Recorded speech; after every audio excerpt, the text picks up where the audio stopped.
happened. The circle is now complete. For the second time do we dare to say. The first time we heard that was when Revenge of the Sith came out. This time, it just might be for real.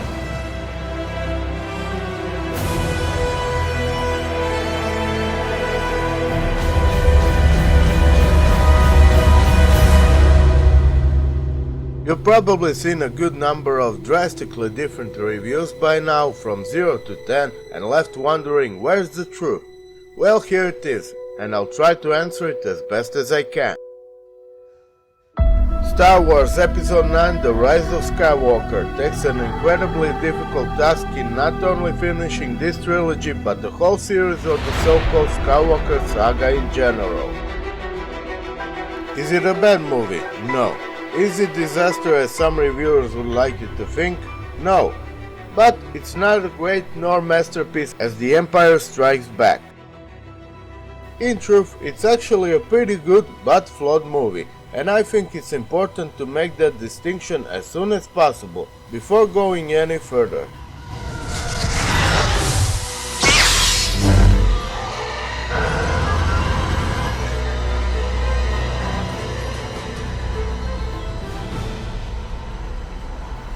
The Rise of Skywalker is a fun, fast-paced space adventure filled with new features, flashy battles, traditional humor, throwbacks, twists and reveals, and it contains completely new and evolved force powers and storyline for you to explore. As many said by now, it's a lot to take in and a lot to process. This leads us back to episode 8. It doesn't matter whether you like that movie or not. The fact is that the movie broke the trilogy, and it would be completely the same if the roles were reversed. Given the anomaly in the trilogy that The Last Jedi was, this movie is forced to be basically two movies in one, and that's the main problem. It took on the task of re-establishing the story, getting all the main heroes back together while dealing with the leftovers that needed a conclusion or a new purpose just to justify themselves and their place in the story. And that's just the beginning.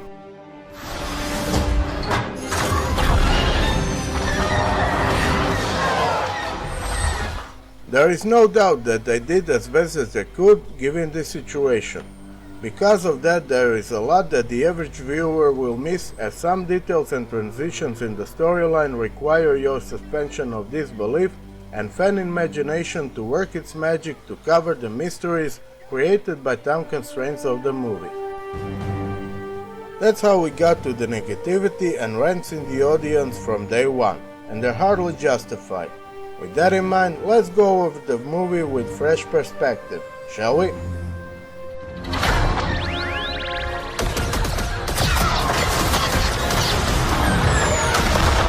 This movie doesn't waste time, and I love that.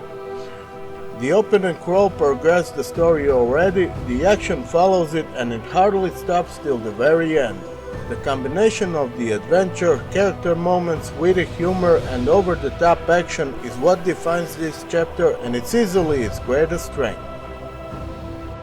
The pacing is great, and what many people fail to understand is the fact that Star Wars is space fantasy, always has been.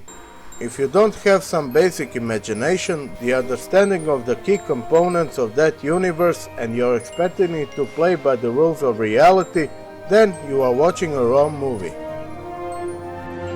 Don't get me wrong, of course that Star Wars can be grounded on many occasions, but when the Force is concerned, if there's anything we have learned is that pretty much all bets are off. This is especially evident since the prequels and this sequel trilogy. If you're still scratching your head after all the clues previous films showed you, then you haven't been paying attention. More on that in spoiler review though. As I said, the movie is filled with action right from the beginning. Some people say it's unnecessary and that it's better off in open and crawl, but what they fail to realize is that it contains many clues and details to the progression of the story. Not to mention some key character moments and revelations that are absolutely essential to the story. Everyone's a critic these days. Rey finally gets the reveals she needed, Poe has grown into a complete character, Finn has found his place, and Kylo Ren is finally a badass once again. The new characters are a welcome breath of fresh air. Dio is a cute puppy, droid. Jaina is not much than a sidekick, but has a past and a certain connection to others. Zori is a bounty hunter with passion and personality, and her scenes with Poe are a pure gold.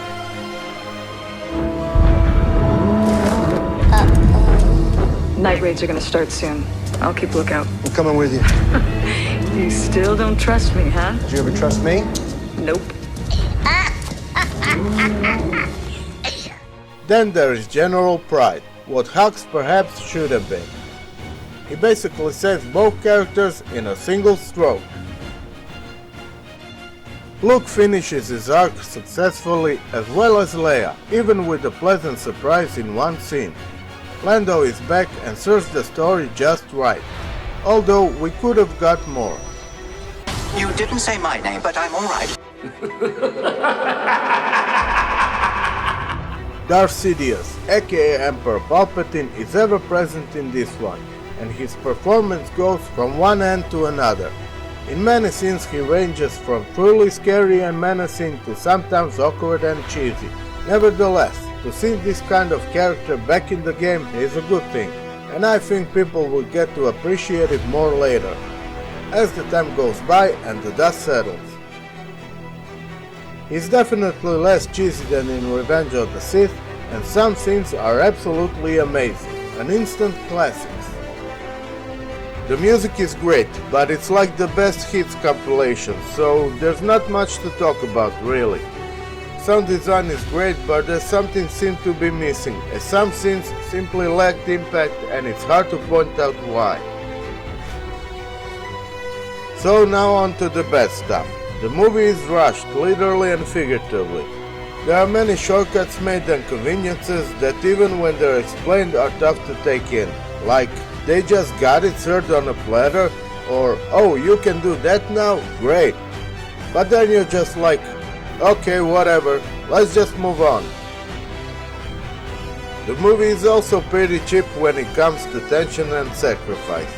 Rest assured though, there are some sacrifices, but so much of it happens that it's simply over the top. You might buy into some of it, but so many had happened that it's just too much.